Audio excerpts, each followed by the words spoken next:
Nakauwi ang 8 buwang itinakbo ng drama series. At ang reception ay live na napanood sa Studio 3 ng GMA.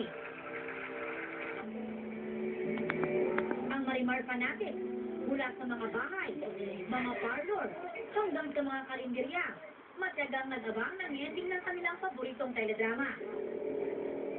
Higit nilang inabangan ang kasal ng kanilang paboritong tambalan. Maganda.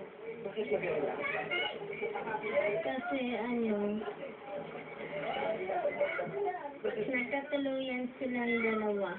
Maganda siya, magaling yung gumawa ng storya. Pero nag-fight to, mga tuloy-tuloy pa eh.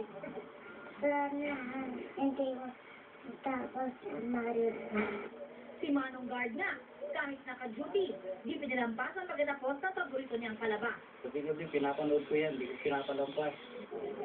Dahil sa suportang ipinakita sa kanila ng mga manonood, hindi na iwasang maging emosyonal ng buong cast.